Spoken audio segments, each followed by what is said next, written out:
And so then Duke did a study that was published in 2019 where they took 30 kids and gave them umbilical cord blood. And 60% got noticeably better. And it was not a, just a subjective thing, it was objective. That the kids that got better had more connections in their brains by MRI. They had more power in their EEGs. Kids with autism have low power and they have less connections.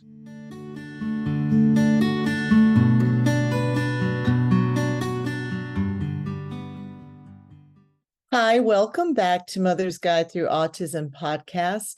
I'm Bridget Shipman, your host, and today on A Mother's Guide, I have two special guests. They're a mom, a dad, wife, husband team that has a son, Marston, and he is on the autistic spectrum.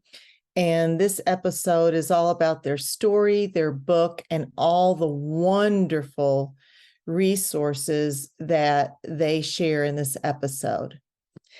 I want to give you a little bit of their background. Christine Weiss is the author of Educating Marston, and this book is a compelling memoir about a mother and son's journey through autism.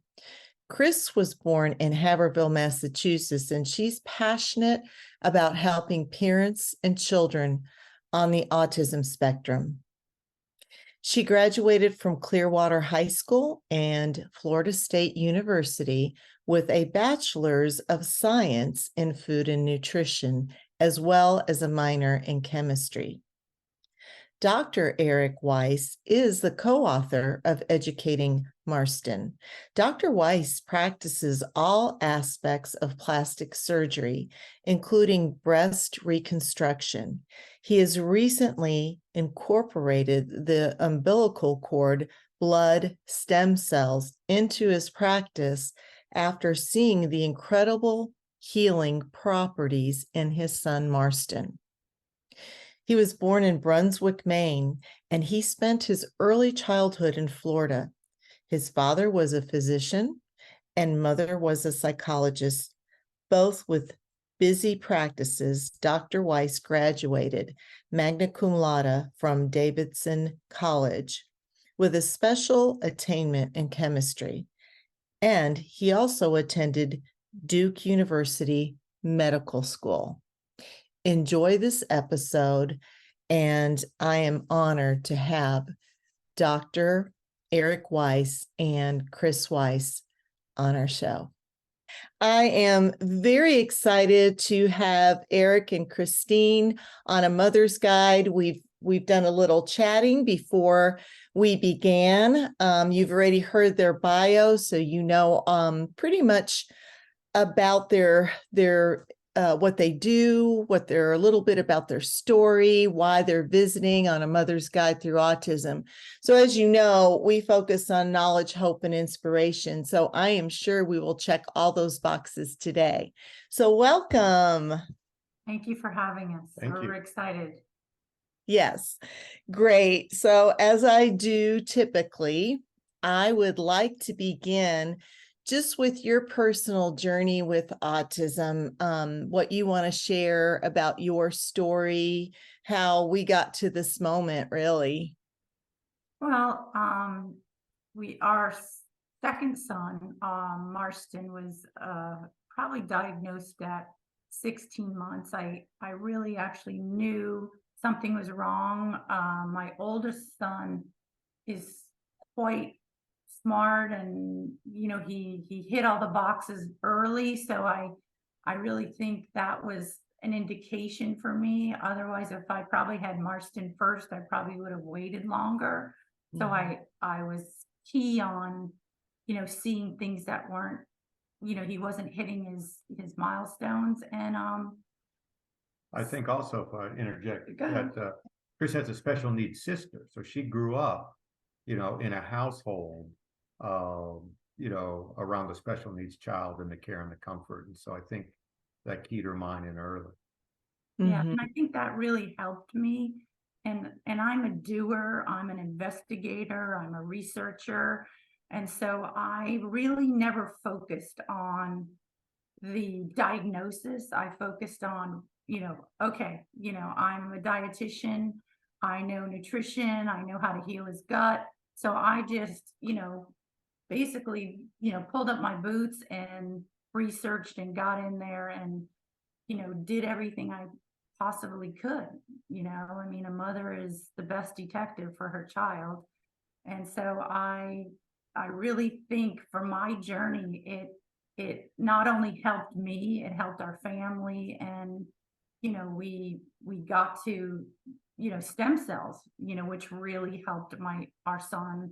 And, we wrote a book about, together about our journey with our son, because,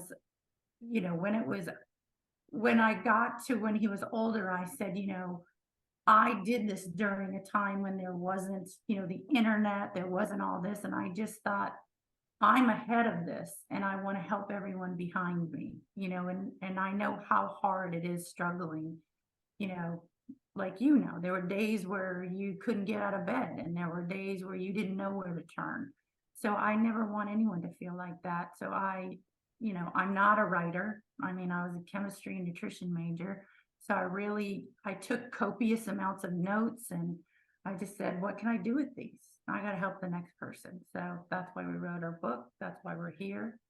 I think that too, like you, when you have a 28-year-old with autism, is, there was no Google, there was no internet. It was trying to figure out, what to do. And, when your kid gets a diagnosis of leukemia, obviously it's devastating, but there's a playbook for leukemia. You're going to meet with the, pediatric oncologist, the pediatric radiation doctor. There's people that are guaranteed to come into your pathway because it's guided. At this time, and even at that time, I believe there wasn't a playbook, and there isn't a playbook for autism. And so you get kind of handed with this diagnosis, and then it's up to you to figure out strengths, weaknesses, what do we have to work on, how do we work on it, where do we, go for this. And so I think that, the book tended, it was our journey of going from Boston Children's Hospital to Miami Children's Hospital, and, out to, Colorado, wherever, we met people that said, hey, this worked for our child. We would try it and then try to evaluate it and see, did it work or didn't work, did not work. And then we could just move on to the next thing we wanted to try. Yeah, I can really relate to everything both of you are saying because my journey, like yours, Joseph is now 31, and like you, there wasn't information disposable. And I live in a rural area, so I had to become an expert, like both of you, right? Parents are such great experts. No matter what we end up doing for a living, we have so much knowledge. And like you, that's what I'm hoping to do. That's why Joseph and I do this podcast, is because anyone who's listening out there, it doesn't matter what stage you're in, because we are on this journey together. I know before I hit the record button, I was saying, I know I'm going to learn so much from both of you. And that's the beauty of this, I think, is that we can now share our experiences and our stories and really, really pay it forward and help these parents that really don't know what to do. And no, there's not a playbook. No, there Right, isn't. right. And if I knew the things I knew now earlier in my journey, I just can't even imagine how much easier it would have been. Yeah. So it's kind of like you have this secret that you want to help people who have kids that are 3 and 4, because it's going to make their journey so much easier than ours. Yes, and even with all the information out there now, it is just so overwhelming. It's so hard to know what to do first, and that initial feeling, the reaction that we all have when you first find out, oh my goodness, my child has a lifelong disability, and how am I going to navigate this, and just all the pain and the struggles that come our way on this journey. I'm wondering, what were some of your initial reactions to any parents listening out there that are beginning the journey? Well, yeah, well, I think shock and disappointment and because it is, you start thinking, okay, well, not the schooling experience I had, not the high school experience, not the prom, not the football games, not the college, not, these are all changing. And it's a spectrum disorder, and people have different strengths and weaknesses. But it took us some time to even wrap our minds around what this meant. We knew we weren't sleeping much.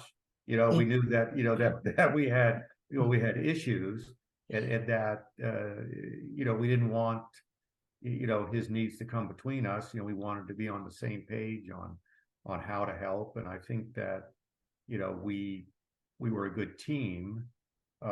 Chris would find the potential therapies, and I would try to vet them.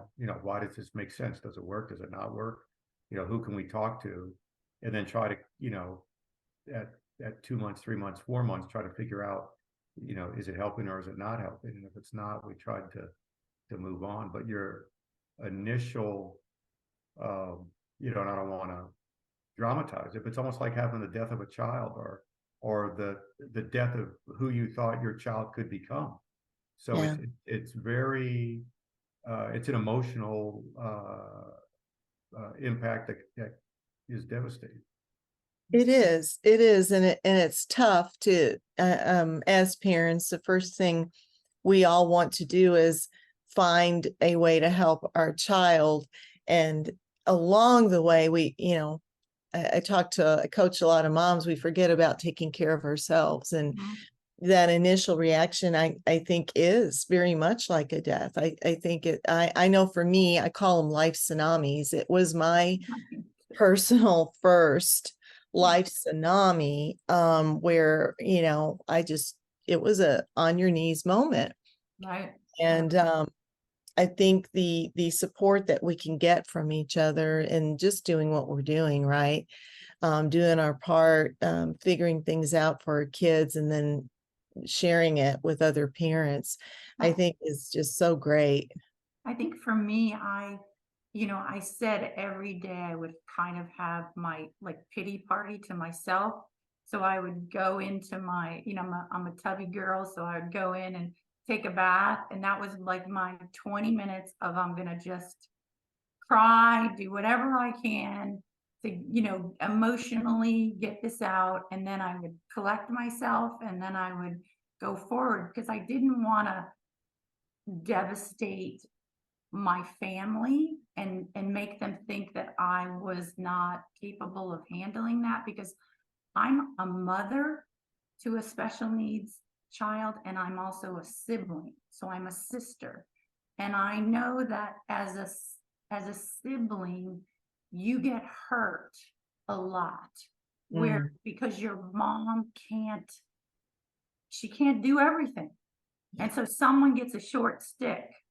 And I know that I'm a better sibling because of it, but I know where those faults were. So I learned from my mom, and she did the best she could. But I said, I'm going to try harder to not see that, like let my other children, get nervous, have anxiety, we're gonna do this, so I was in hiding, and then I would come out, I would put my armor on and be ready to go.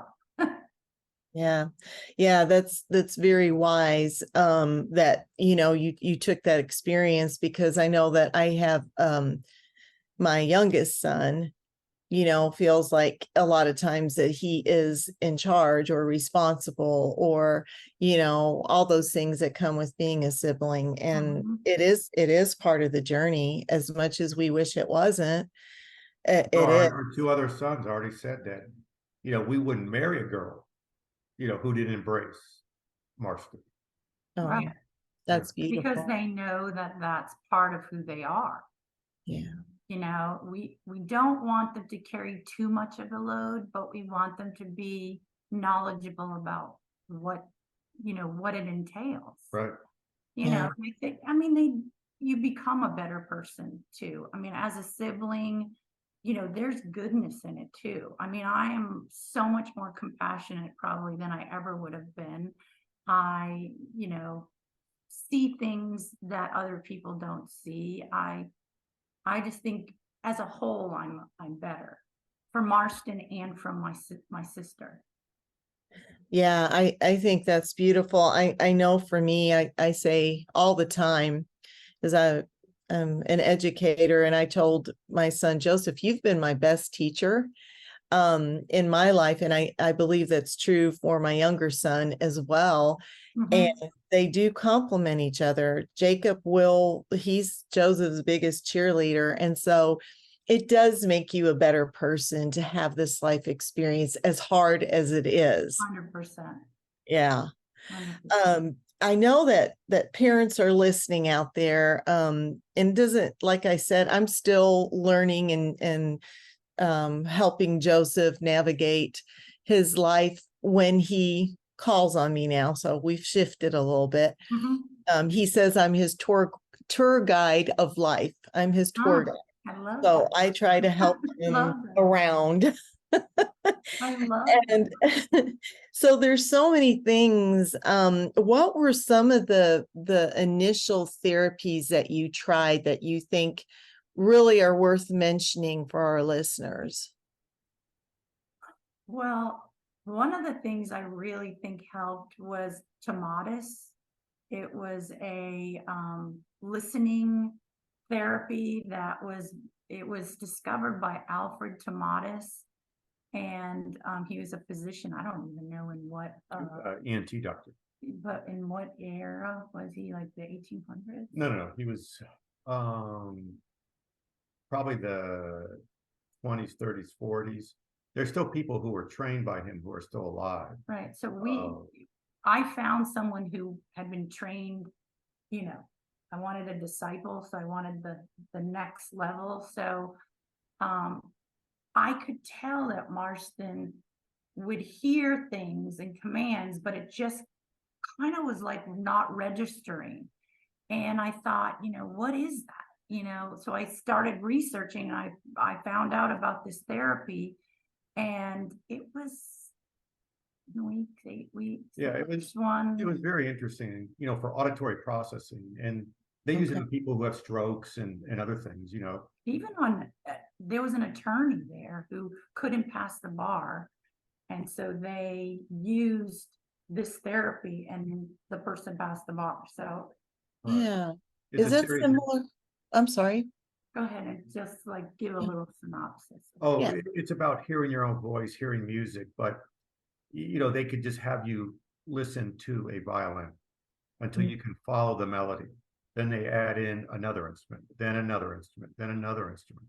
And then there are people that can be in front of a full symphony and pick out the single violin and follow that. And so they're able to teach you how to do that, how to improve your auditory processing to not even normal levels, but to supernormal levels, where you can hear things that most people can't, and to be able to essentially block out the background noise. Because with Marston, he would hear the buzzing of the fluorescent lights. If an ambulance went by, he would turn his head. There was no ability to label what's number one, what's number two, what's number three. And obviously the person speaking to you is number one, but if you're constantly bombarded or distracted, you can't process that. Yeah. So for our listeners that aren't familiar with this, where do you still have, like, I know this is kind of off the top of your head, but where would they go to find this therapy? Well, I think if you just Google Tomatis method for auditory processing, there'll be somebody doing it near you. Yeah, we used a woman, Valerie DeJean, who's I'm sure retired by now, but she was trained by Alfred Tomatis in France. Yes, I did something, it's not quite like that, but I did auditory integration training with Joseph. Oh, nice. And yeah, Dr. Bernard, he also from France, ironically, but he created it, and it was just changing the frequencies of how Joseph heard. And I was very diligent, much like you. I wrote everything down to see if this is working. It was a 10-day therapy, 30 minutes twice a day. We had to travel, of course, to This get is the very help. similar sounding. It'd be interesting to Yeah, know it is if similar. those two were contemporaries, Yeah. in France, because that sounds very similar to what we did. Our first one was 14, I think it was 14 days. Mhm. Twice a day, And you then go in the we- morning, in the afternoon. And I think it was an hour and an hour, and then we went back in 3 Correct. months, then, I think it's basically, it sounds But there was a frequency component, right. and they measured bone conduction versus air conduction, which I always liked with autism. I like people that there was some type of objective testing, where there's a graph and they can say he was here 2 weeks ago, but now he's here. And we know his brain has improved on the ability to differentiate these two frequencies and things like that. Yeah, that was a game changer for Joseph as well. It was So, very good, very, yeah. very good. Oh, God, we did. I don't know what other therapies. It was so. You know what I like too is the Visual and Conceptual Development That's Center right. in Washington, D.C. It was started by a man, Harry Wax, a doctor. But it's all on the same thing, but instead of auditory processing, visual processing. And just, they could take you from below normal to normal and from normal to supernormal levels, where you could look at a pattern for a second, that was maybe had 60 different components, and then you could reproduce that on your own after looking at it for less than a second. But it teaches you how to recognize patterns, and I believe that's the basis for reading, is recognizing patterns. And so, when our kids, have trouble reading, it's interesting because there's no therapy except to try to get you to read. And it's hard for a non-reader, To understand. and a reader to understand a non-reader. Right. Right. And so we had a woman work with him, Dr. Marion Blank, who was very interesting. She just threw out a pile of blocks and said, "Give me a block." And he picked up a block and gave it to her. And then she said, "Give me 2 blocks." And he would pick up one, then pick up another, then give it to her. And then she would try to make him to pick up 2 at a time. And he wouldn't do it. And she said he sees individual things. He can't read because he can't get past a single letter. He can't put them together. Like a CH, or, he only sees the C. Right. Or if Right. it's something out a word, he just can't go process through it. it. Yeah. So that helped him do that. Right. She took him from like Pre-K to 80% of 6th grade reading in like a year. in like a year. It was crazy. It was crazy. She was a professor emeritus at Columbia. And, for me personally, I was at a crossroad and I couldn't figure out what to do next with him. And obviously I didn't have the internet. And I just said, okay, God, where am I going next? And I went to breakfast and I saw this mom who I hadn't seen for like 8 years. And we just started talking, and she said, "Chris, my sister," this woman went to Princeton, and she said, "My sister used this lady because she had a sister who had special needs at Columbia. Her name is Marion Blank, like a blank piece of paper. Why don't you call, text her or call her or figure out how to get in touch with her?" I'll tell you what, it was like a total God whisper. Yeah. I called on the phone. she said to me, I'm not seeing anyone. I'm retired. I'm retired. I had my last patient. I'm 80 years old. I'm 80. I said, no, no, no, no. You have one more in you. And I had to convince her on the phone.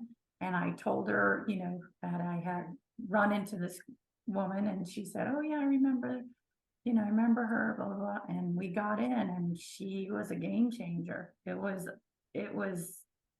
in the nick of time. Yeah. Amazing. But she's written a lot of books and has a learning process. She has learning programs on computers now. She's pretty impressive. I mean, she teaches blind autistic kids how to read. Dr. Marion Blank. Big person on reading comprehension. She gave us the ideas because Marston would watch movies. And so she said, start a movie and then stop it. And then try to ask him what has happened and what's going to happen. See if he'll start to try to intuit, where the story's taking him.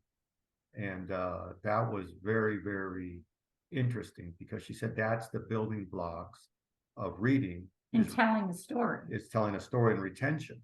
And that'll make him much more conversant as well, because he'll be able to follow a conversation.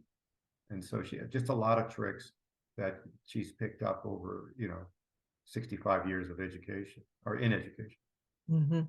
Wow, those are game-changing therapies. And so I know, as any parent would want to know about those, right? Like, so thank you for sharing that. And I know that those were just probably a few of them, but I want to get to how you found stem cell replacement therapy. Tell us about that. How does that work? I mean, tell that story for us. I'll tell you how we got there, because I'm the researcher and Okay. he'll explain it. So of course I was at another crossroad, and I'm always asking, for help, where do I go next? And I went to, and I have this theory, like, it's crazy, but I say, don't give me a whisper, like take a 2x4 and hit me over the head, because sometimes I miss cues. I do too. So I went to Target, and I saw a girlfriend of mine who I hadn't seen in a while. And she has a daughter who has an autistic son. And she said, hey, Chris, and this was 2019. 2019. And she said, oh, my daughter took her son to Panama. She got this thing called stem cells. And I kind of thought, Panama, stem cells, yeah, okay. And I just put it in the back of my head. And then I got home and I opened up my computer to do some work, and my tech guy, who never sends me anything, sends me a whole podcast, or it was a documentary or something on stem cells with the same guy from Panama. And I went, oh, okay, there's my 2x4. So then I just started researching stem cells. And She asked me to look into it. And I said, okay, I pass the baton to you, find out if this is for real. It sounds amazing. And so to make a long story short, it is a potential game changer for many families. And I'll try to make a long story short, but the rate of autism has been going up. The NIH said, we need to figure out what's going on. And so in 2005, they did a study looking at the brains of autistic kids who died of other reasons, from house fires to drownings to car accidents, whatever. And what they found out was that, the vast majority, if not 100%, had brain inflammation, neuroinflammation going on. And that kind of fit the narrative of neurodegenerative disorders. People with Alzheimer's have inflammation. People with Parkinson's have inflammation. People with Lou Gehrig's disease have inflammation. People with chronic traumatic encephalopathy have, inflammation. But it's in different areas, and people aren't quite sure the causes. At the same time, when this was discovered that there was inflammation in the brain, the people that study traumatic brain injuries had figured out that, when you get hit in the head, there is some loss of brain cells. However, in a certain number of people, that starts this inflammatory process that never stops until they die. And many times the inflammatory process, kills more brain tissue than the initial injury. So they were looking for some way to turn off this inflammatory process. And they just happened to come up with umbilical cord blood has some cells in it that looks like it turns off brain inflammation. And so that just kind of got worked out at the same time. And so, people had thought that it could potentially help. They didn't have, they had thoughts that, oh, if we give these stem cells, they'll go, they'll fix the brain and things like that. But nobody kind of knew why. And so then Duke did a study that was published in 2019 where they took 30 kids and gave them umbilical cord blood. And 60% got noticeably better. And it was not a, just a subjective thing, it was objective. That the kids that got better had more connections in their brains by MRI. They had more power in their EEGs. Kids with autism have low power and they have less connections.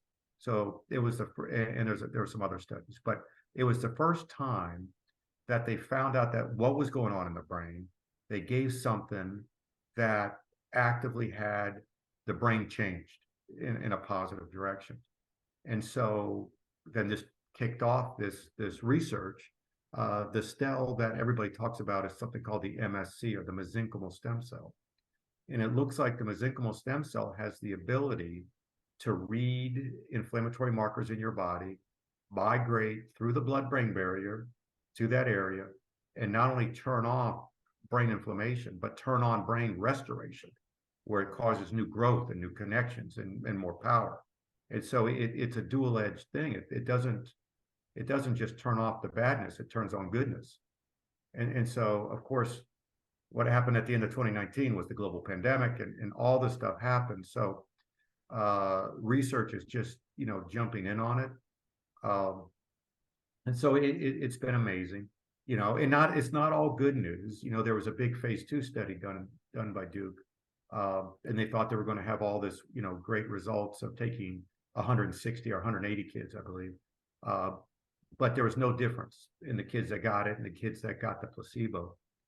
And it was, triply blind. And when they looked at their data, what they found out was they had a tremendous amount of kids that had intellectual disabilities.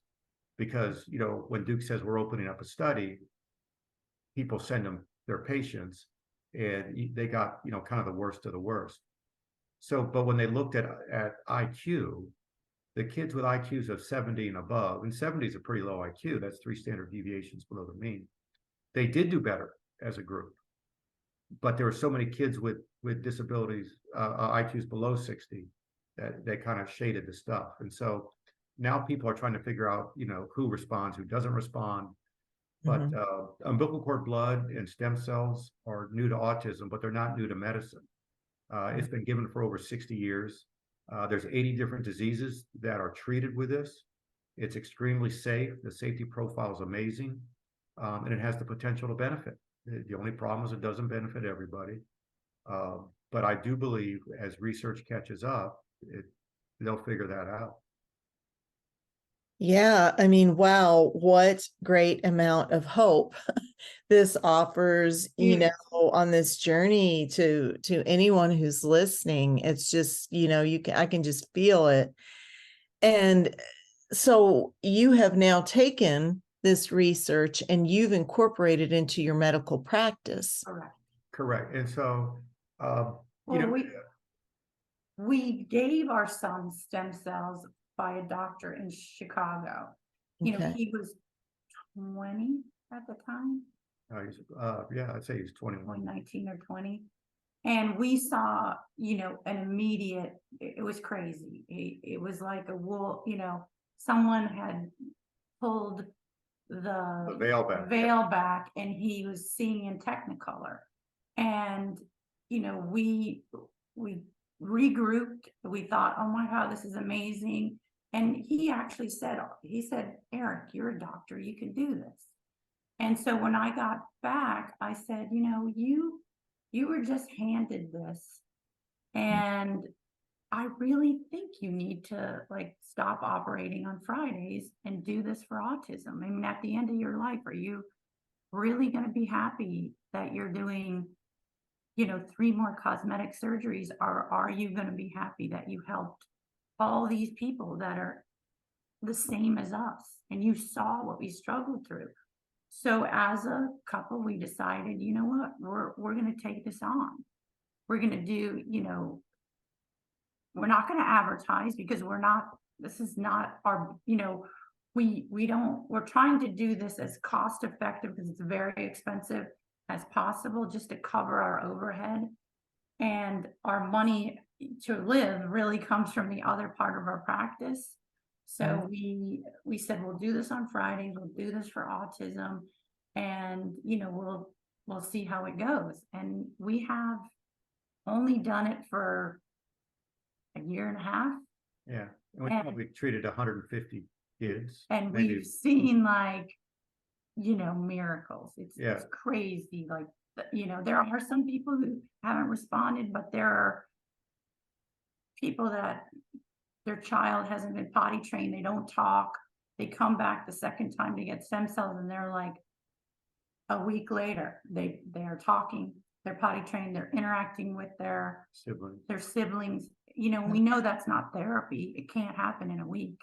No, it's really interesting just because, this broke as a therapy for kids with autism. And so, I went to Duke, so I have a little bit of a bias, but when they published that article, the people that published it were there when I was there. And so I knew them, and knew of them.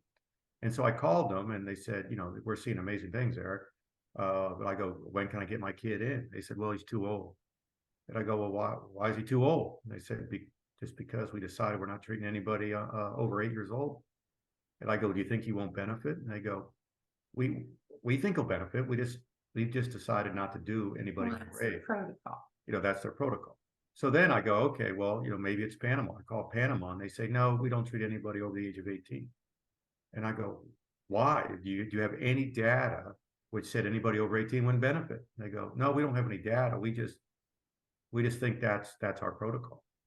And so then I called, Chris found the name of Dr. Loeb, who, solid doctor, pediatric surgeon, head of St. Jude's Children's Hospital, pediatric surgery for 20 years. And I talked to him, and it just turned out that he was trained at UCLA when I was trained at UCSF. And so we knew professors in common, and he just said, bring your kid up, let's see. And so, it's hard to explain away a 21 or 22-year-old kid in the pediatrics department. Yeah. He taught us how to do it, and he put us on the thing, and we've seen some amazing results. And it's very rewarding. And like Chris said, I don't have to make money doing this. I just have to keep from losing money, doing this. Yeah. It has been very rewarding. And probably when I stop operating, I'll do it full time, because it's how, we all are members of a club we didn't want to join.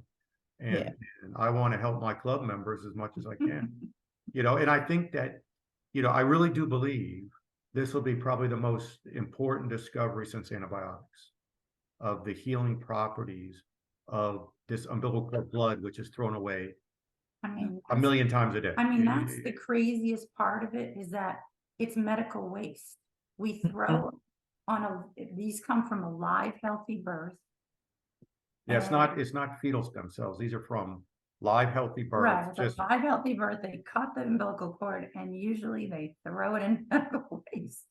And all they do is take the blood out of that. They, do all their millions of tests to make sure that, it's good. It's healthy. And then it comes like a transplant, to our office, and it's done as a simple IV. That's it. Yeah, it's kind of anticlimactic because you just walk in, start an IV, and it's over in 30 or 40 minutes. But it's impressive, stuff that parents have told us. I think parents are probably going, yay, because I was like, how would that work? How is this? When you do something that's a little, off the beaten path, you don't tell too many people because then they think you're crazy. But you That's know, okay. probably 2 or 3 weeks after we had given Marston his first dose, our niece called us. It just said, "What's up with Marston?" And we go, I don't know, what's up with Marston? He goes, "He just called me on the phone for the first time ever." They're only a year apart. And so he goes, "We had a 30-minute, kind of talk about my boyfriend." And so then we got another call from another cousin. And so it was kind of amazing to see him start to initiate conversation and Mhm. want to be a part of a group. Uh, I love this so much because, and any parent, I was always like, you know what? I know some of the things that I tried with Joseph were still inconclusive, like AIT, it's still inconclusive, but Mhm. you know what? If it doesn't hurt my child, I'm going to try it because you're right. I mean, this sounds like it's a true game changer for our community.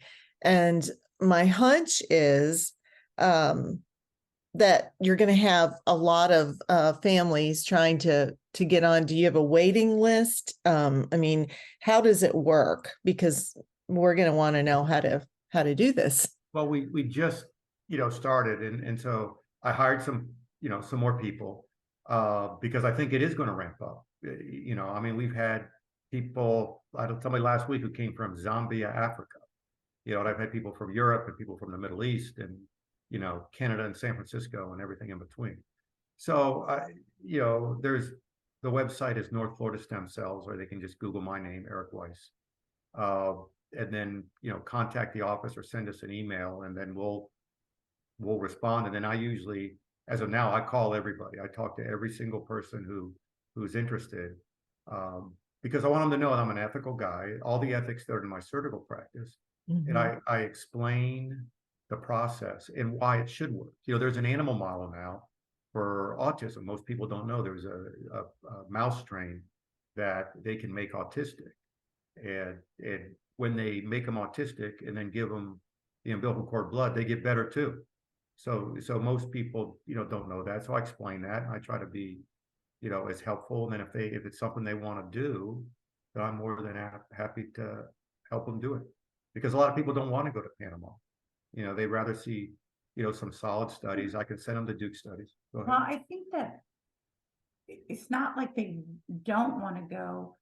When you have an autistic child, it's tough to get on a plane and Mm. travel and bring him into a new transition and then go to a new office. And, there's a lot of fear. And, if they have outbursts and the moms are, nervous about that, that's a lot of ifs. Mhm. So when it's in the United States, they feel, and they know that Especially if they can drive to my office. right. And then we're parents of autistic and autistic. We've seen it. You're not gonna freak us out. Yeah, there's nobody in my office who gets freaked out. Right. Yeah, So this is not so, you know, if you want to go to Panama, I say go. If you can do the trip, do it. We just wanted to make it more available for people in our, little world here. So Well, I think my hunch is that your little world is going to grow. And I think you're going to have I mean Joseph is 31. So I love the fact that you're there is no age limit, right? I mean, this is no, something. that in fact, they just discovered something called neurostem cells. It used to be thought your brain didn't grow, after your teenage years, but it does. It can grow lifelong. It doesn't grow as quickly, but now they know there's ways to stimulate it, and one of the ways to stimulate it is this process. So do you I'm asking as a parent, right? So is it a one-time visit or is it multiple visits or how does that work? It can be as much as you want, and Okay. the biggest problem is this is new science. So there's never been a study where they've given more than one treatment. Mhm. In the United States, a phase 1 trial, is it safe? Phase 2, does it work? Phase 3, dosage administration. Phase 4, is it better than anything else we currently have on the market? Well, Mhm. phase one is done. It's definitely safe. Phase two is being done. They're trying to figure out how to work. So nobody has done dosage and administration yet. It's always a single dose, MRIs, spinal taps, brain waves, all these testings to try to figure out. And so what they figured out is that when these kids do respond, there's a significant growth period where they get better until about 6 months. Mhm. And at 6 months, they plateau. They don't go back down. All their gains have been made. And looking at historical data, they do about 4 years of growth in a 6 month period. So it's pretty impressive. Um, and so when somebody says, "Well, when should I repeat it?" I say we know that these cells get cleared by your body, so they're not lifelong cells. So we know they stop working at about 6 months. So it Mhm. makes sense to repeat another one at 6 months. So that's any 3 to 6 months, because some people treat it like a drug. Mhm. If you're taking an antibiotic, you don't wait till your level to get to zero before you take another one. Mhm. What you want is a steady state. So those people tend to do every 3 to 6, but I do 3 to 6, whatever they want. We do every 6 months for Our son, for Marston, and we see gains, right? I think he's still making more connections, right. and because every now and then he'll come up with a new word or a new thing, or one of our nieces we talked today said Marston called her, invited her to a musical that was coming to our town, and we didn't even know it was coming to our town. Wow. You know, That's got to feel pretty good, huh? Yeah, it's amazing. It's an amazing, you know, like I said, so you God, have this beautiful, amazing thing that's given to you. You want to share it, Yes. and you know, we know that this was good for ours. We don't know, there's, like you said, there are things out there that we can't wait for them to get to phase 4. Mhm. Our child is 28. I'm not going to wait 10 more years Right. when I know it's safe Mhm. and I know it's helping. I just don't know dosage and administration. I'm willing to try that because I don't have a luxury. 4-year-old or a 2-year-old. Yeah. In fact, I wish I had knowledge of this when they were younger, because their brain is more placid and they can, so Yeah. yeah, Well, we're on a so timeline. you have great results. Let's talk about your book too, and then I want to make sure that we make it very clear to parents how they can get in touch with you. So let's talk about Educating Marston, your book that is out, and so people can Well, I mean, find it. Educating Marston, it's on Amazon. There's a website, www.educatingmarston.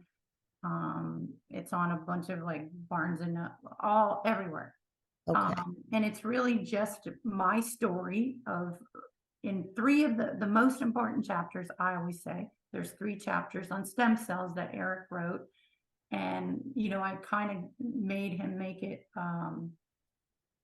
easier for people who are non-medical to understand, because Okay. it was, was a difficult read at the beginning. So we kind of made it easier for us. But even if you don't read the story, I encourage people just to buy it for those 3 chapters, because Mhm. it's so not, you become knowledgeable about stem cells, and then you can make an educated decision on what you want to do. I don't tell anyone to just jump into it. I want you to be educated on the 3 chapters, or do your own research on stem cells. But in the back of the book, there's what do you call it?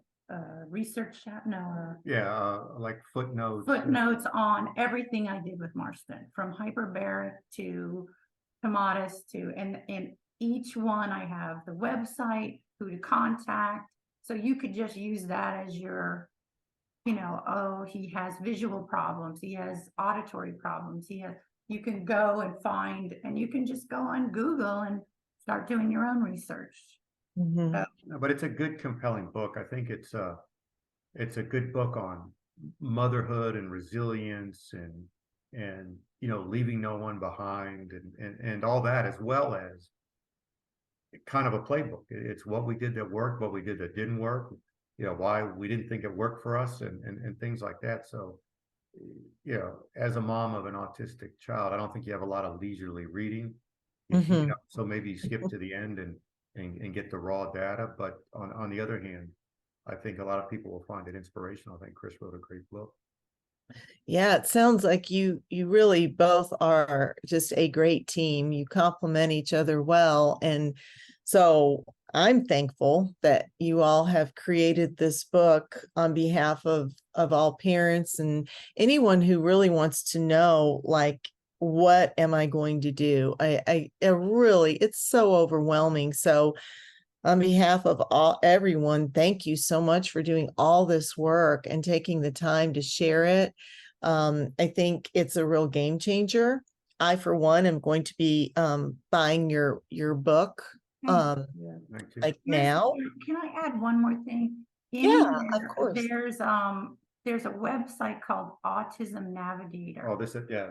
which is an amazing website. It was done by Florida State, where I went to school, but it's for people who are in rural places in the world and don't have access to the same, doctors or information. But it's all done Online. where you can do a video of your child and you can upload it to your computer, and then they have experts that can Help guide you. diagnose your child and guide you to, and it's free.